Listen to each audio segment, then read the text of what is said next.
Hello guys, RetroBlues HD here. Welcome to episode 1 of my FIFA 14 career mode. As you can see here, we are choosing Aston Villa on the screen. That is who we are going to be playing with. Pretty much, I've been able to access the game on the early access, which EA released for season ticket holders. The season ticket is basically you pay something like 17-18 pounds in the UK. I'm not sure what it is in dollars. I think it's like $20 or something, and it allows you to get the early access, which deletes itself before the game comes out, but it also allows you to get packs on Ultimate Team, which is pretty good considering you get the price of 24 premium gold packs, which is how much you get, is about the same amount as the season ticket actually costs. And also you get the Creation Center pack, which allows you to put your own teams into your career mode and play with them. This isn't just for FIFA, it's also for, well, it's just generally for all EA Sports games. For example, I'll be able to get NHL early, if it comes out early. I don't know, I don't really keep up to date with stuff like that, but I mainly got it for FIFA. Anyway, as you can see, we are looking at the Globe Scout network, which is not new to FIFA, but it's been changed a lot. Pretty much, you have to now scout the players you want to buy to find out what they're going to be like, what potential they could have, what overall rating they are, and stuff like that. As you can see here, I do Brazil, Premier League, and the Russian League. They're all pretty promising leagues, and all have underrated players. Also, you can set instructions for them, so stuff like you can make sure they search for a certain position, between a certain age, their contract, which I'm not sure on this, but I think you can offer them a contract before their one runs out, so you can make sure you get them on a free. Also, you can add the attributes, which I chose to do promising, because that means they're going to have a lot of potential. Anyway, our league objective is to finish mid-table, which is pretty fair. I reckon I can do it. We have a pretty solid team with Benteke, Okore, Guzan, people like that, and also 11 million transfer budget, which is just about right, really. Not too much, but I don't spend it, and not too little, but I can't spend it on anything. Anyway, we go into our sell players options, and I go to see how old people are so I can start shipping people out and stuff. But the oldest person is 37, and then the next one is 29, which is Ben, who's on loan. So I decided to put all of my younger players on loan to gain experience and hopefully progress to a high enough level where I can eventually play with them. And yeah, so we're just getting rid of, Hurd's the only person I got rid of because he's a central defensive midfielder, 66 overall, 24, isn't going to grow that much for me to be able to use him. Plus, we have a lot of players in that position anyway. Yeah, so the team is pretty strong, as I said. Benteke up front, definitely going to be grabbing the goals this season, hopefully. Also, we have players like Okore, he's got a lot of potential, solid as well in the defence. Guzan's quality keeper. So's Given, be able to use him in a rotational system until Given retires at the end of the year. The midfield is also pretty strong. We have Nzogbia, I think is it Nzogbia or is it Nzonzi? I'm not sure. We have him. We also have Gabi Agbonlahor, which we can put left mid. But the one thing which we don't have, which I'm definitely looking for getting here, is a right mid.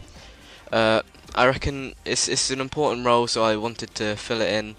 So I decided that I was going to go into the instructions and make sure that position was on right mid, so that hopefully my scout could find me a decent right mid player who I would be able to use. As you can see here, you have many options from wingers, so you can search varied age, contract, and stuff like that. Anyway, the transfers system obviously takes a lot longer for you to actually get a player unless you know their rating already. For example, if I was to search randomly for a right mid and it would come up with people It goes in alphabetical order. I wouldn't be able to know their ratings because most of the people I didn't know. So you'd have to scout them and find it out, which obviously takes a lot more time, which would be quite frustrating, especially if in the deadline day, because they might not have time to scout them. I'm not sure how that works. Um, but yeah, so you wouldn't be able to go out straight away and buy a player and know what they're going to be like. You have to kind of scout them in beforehand to find out what they're going to be like. For example, here I set one up in England to see all the young prospects, and we get pretty decent players, but with a budget we have, the good players we won't be able to actually get, which is a little bit frustrating. But anyway, here we can see Musa, and I forgot all about him. He's very pacey striker. He can also play on the right, which I was looking at mostly. He's got decent all-round stats for the midfield and striker role, so I thought I'm going to put an inquiry in for him, and, well, no, I actually scouted him first, and I put an inquiry later, as you can see. But we do get a transfer offer for Chris Hurd, and considering we want to sell him, we are going to accept that offer. I was thinking about doing a counter because, you know, it's not his value price, but if not, then he might not even sell, so we want to get him out of the way. Anyway, I'm going to tell you my opinions on FIFA 14 in general and career mode. First, FIFA 14 is different to FIFA 13, to say the least. The career mode is a lot more silkier. It flows a lot more. It feels better, and it's right. Basically, it's just right. And Ultimate Team as well. The gameplay is not quite the same. The finesse shots have came back, but that's and everything. But it's got a nice look to it, and I'm definitely going to be playing a lot of Ultimate Team this year. So I might be uploading some of that. Comment if interested in that. Anyway, as you can see here, I think, was that when we scouted Musa or not? Anyway, a new feature which I'm looking forward to is the co-op seasons mode, which looks really good. I always used to play with my friend around his house or around my house, and we used to do seasons with 2 controllers, and we actually did pretty well considering it's quite hard. So other people we're going to be coming up against are going to be just as bad as we are, really, if not worse, because we've had slightly more experience. So it's going to be easier for us, and yeah, it's definitely going to be something that I'm going to be trying out.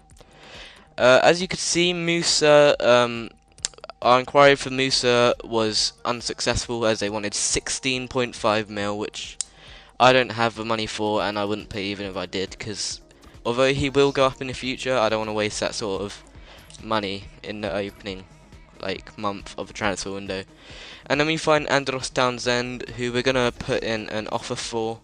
I think we scouted him to see what he's like, because recently in real life he's been alright, so I thought he might be alright on here. And Ron Vlaar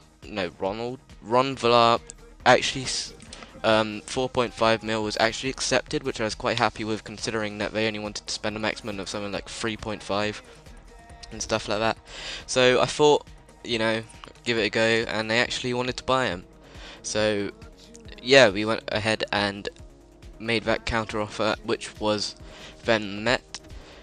And then we can see we get a loan offer for Jordan Bowie, but we don't actually look at that for some reason. I'm not sure why.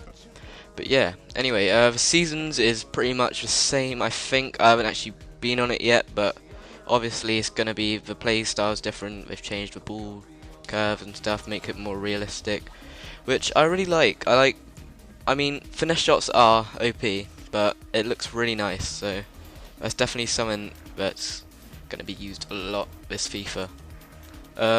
If you have any questions for me about what it's like or anything, then just leave a comment in the description, and I'll be sure to talk about it next episode. This episode is just pretty much getting pre-season out the way, getting a couple of signings and stuff, and yeah, we have a friendly against, I think it's Colin. Is it Colin? I'm not sure. No, Nuremberg. Sorry, my bad. We have, yeah. So we're playing them, but we get our final report on Townsend. He's a 22-year-old right wing for Tottenham, decent sprint speed. So I thought I was going to inquire about him to see how much we could get him for. If we could get him for cheap, then, you know, we'll snap him up. and make sure that he's in our first team to fill in, because at the moment our right mid is Tonev, I think, who's got decent pace but hasn't got the best overall stats.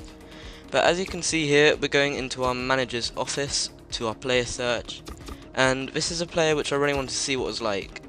As you can see, his name's about to pop up on the screen here.